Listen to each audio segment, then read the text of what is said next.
এই আন্দোলন শুরু হওয়ার পরে আপনারা যে ভাষায় এই আন্দোলনকারীদেরকে তিরস্কার করেছেন এবং তাদের বিরুদ্ধে কথা বলেছেন, প্রথম থেকেই তাদেরকে বলেছেন যে এখানে তৃতীয় শক্তির আবির্ভাব হয়েছে এবং তারা জামাত শিবিরের উস্কানিতে এইসব আন্দোলন করছে, বিএনপি জামাতের উস্কানিতে করছে এবং সব শেষে আপনারা এটাও বলেছেন যে তারা বাইরের শক্তির ইঙ্গিতে এই সমস্ত করছে।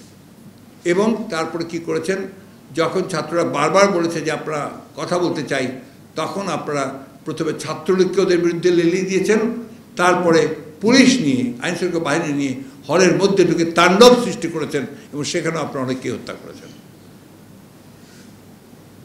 এই উত্তরগুলো কে দেবে? তারপরে তো ছাত্ররা রাস্তায় নেমেছে, তারপরে তো আপনার ছাত্রদের তখন আপনারা এইভাবে গুলি করে হত্যা করেছেন।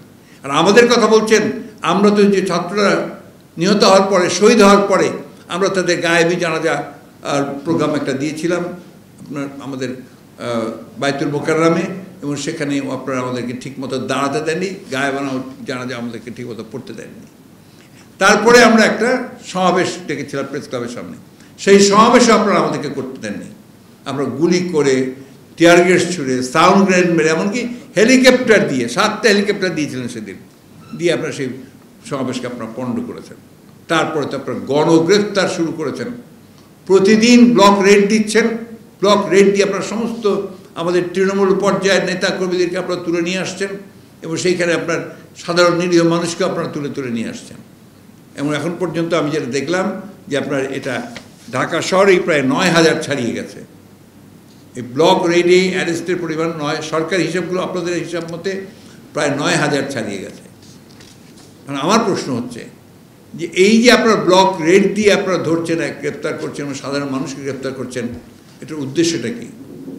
উদ্দেশ্য একটাই, যে আপনারা আবার সেই আগের মতোই একটা ফিয়ার ফোবিয়া তৈরি করতে চাইছেন, একটা ত্রাসের রাজত্ব সৃষ্টি করতে চাইছেন এবং সমস্ত রাজনৈতিক কর্মীদেরকে রাজনীতি থেকে দূরে সরাবার কাজ করছেন। আমার একটা অভিযোগ আমি বরাবরই বলে এসেছি, আমার একটা ধারণা যে আওয়ামী লীগ যে কাজটি করছে, যেটা আওয়ামী লীগের কাছ থেকে আমরা আশা করি একটা রাজনৈতিক দল হিসেবে, হচ্ছে তারা বাংলাদেশকে একটা পুরোপুরি রাজনীতি বিবর্জিত একটা দেশে পরিণত করতে চায়।